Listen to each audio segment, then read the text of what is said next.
ಶತಾಯುಷಿ ಭೀಮಣ್ಣ ಖಂಡ್ರೆ ವಿಧಿವಶದ ಹಿನ್ನೆಲೆ ಭೀಮಣ್ಣ ಖಂಡ್ರೆ ಅವರ ಅಂತಿಮ ದರ್ಶನವನ್ನ ಪಡೆದಿದ್ದಾರೆ ಚಿತ್ರದುರ್ಗದ ಮುರುಘಾ ಶರಣರು. ಭೀಮಣ್ಣ ಖಂಡ್ರೆ ನಿನ್ನೆ ರಾತ್ರಿ 10 ಗಂಟೆ ಸುಮಾರಿಗೆ ನಮ್ಮನ್ನ ಬಿಟ್ಟು ಅಗಲಿದ್ರು. ಈ ನಾಡು ಕಂಡಂತ ಶ್ರೇಷ್ಠ ನಾಯಕ ಭೀಮಣ್ಣ ಖಂಡ್ರೆ ಅವರು ಅಂತ ಹೇಳಿದ್ದಾರೆ. ಭೀಮಣ್ಣ ಖಂಡ್ರೆ ಅಂದ್ರೆ ಹೋರಾಟ, ಜನರಿಗೋಸ್ಕರ ಹೋರಾಟ ಮಾಡಿದ್ದಾರೆ. ಶೈಕ್ಷಣಿಕ ಪ್ರಗತಿಗಾಗಿ ಹೋರಾಟ ಮಾಡಿದವರು, ನಾಡು ನುಡಿ ರಕ್ಷಣೆಗಾಗಿ ಹೋರಾಟ ಮಾಡಿದ್ದಾರೆ. ಜನನಾಯಕ ಹೇಗಿರಬೇಕು ಅನ್ನೋದಕ್ಕೆ ಭೀಮಣ್ಣ ಖಂಡ್ರೆ ಅವರೇ ಉದಾಹರಣೆ. ಸಾರ್ಥಕ ಬದುಕು ಸಾಗಿಸಿದವರಲ್ಲಿ ಭೀಮಣ್ಣ ಖಂಡ್ರೆ ಕೂಡ ಅವರು ಒಬ್ರು. ಬಸವಾದಿ ಶರಣರಂತೆ ಸಮಾನತೆಗಾಗಿ ಹೋರಾಟವನ್ನ ಮಾಡಿದವರು ಭೀಮಣ್ಣ ಖಂಡ್ರೆ ಅಂತ ಬೀದರ್ನಲ್ಲಿ ಚಿತ್ರದುರ್ಗದ ಮುರುಘಾ ಶರಣರು ಹೇಳಿಕೆಯನ್ನ ಕೊಟ್ಟಿದ್ದಾರೆ. ಅಂತಿಮ ದರ್ಶನ ಪಡೆದ ನಂತರ ಮಾಧ್ಯಮದವರ ಜೊತೆಗೆ ಮಾತನಾಡುವಂತಹ ಸಂದರ್ಭದಲ್ಲಿ ಈ ಮಾತನ್ನ ಹೇಳಿರುವಂಥದ್ದು ಮುರುಘಾ ಶರಣರು.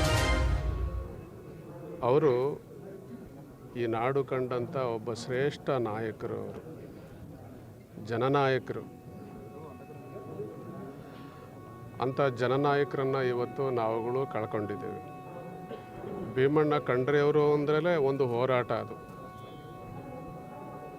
ಜನತೆಗೋಸ್ಕರವಾಗಿ ಹೋರಾಟ ಮಾಡಿದ್ದಾರೆ, ನಾಡು ನುಡಿ ರಕ್ಷಣೆಗೋಸ್ಕರವಾಗಿ ಹೋರಾಟ ಮಾಡಿದ್ದಾರೆ, ಶೈಕ್ಷಣಿಕ ಪ್ರಗತಿಗಾಗಿ ಹೋರಾಟ ಮಾಡಿದ್ದಾರೆ, ಧಾರ್ಮಿಕ ಹಕ್ಕುಗಳಿಗೋಸ್ಕರವಾಗಿ ಹೋರಾಟ ಮಾಡಿದ್ದಾರೆ.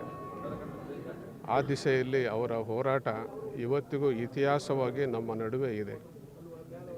ಜನನಾಯಕರು ಹೇಗೆ ಕೆಲಸ ಮಾಡಬೇಕು ಅನ್ನೋದಕ್ಕೆ ಒಂದು ಉಜ್ವಲವಾದ ಉದಾಹರಣೆ ಭೀಮಣ್ಣ ಖಂಡ್ರೆ ಅವರು. ತಮ್ಮ ಹೋರಾಟದ ಬದುಕಿನ ಮುಖಾಂತರವಾಗಿ ಯಾವುದನ್ನು ಸಮಾಜಕ್ಕೆ ಕೊಡಿಸ್ಬೇಕು ಅದನ್ನ ಕೊಡಿಸಿದ್ದಾರೆ.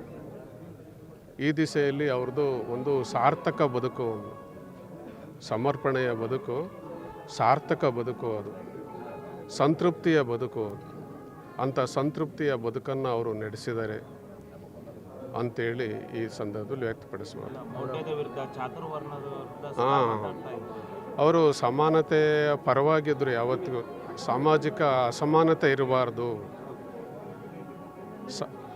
ಅಸಮಾನತೆ ಇರಬಾರ್ದು. ಅದಕ್ಕೋಸ್ಕರವಾಗಿ ಬಸವಾದಿ ಶರಣರು ಹೆಂಗೆ ಸಮಾನತೆಗೋಸ್ಕರವಾಗಿ ಹೋರಾಟ ಮಾಡಿದರು, ಹಂಗೆ ಭೀಮಣ್ಣ ಖಂಡ್ರೆಯವರೂ ಕೂಡ ಸಮಾನತೆಗೋಸ್ಕರವಾಗಿ ತಮ್ಮ ಬದುಕನ್ನು ಸಮರ್ಪಣೆ ಮಾಡಿದ್ದಾರೆ.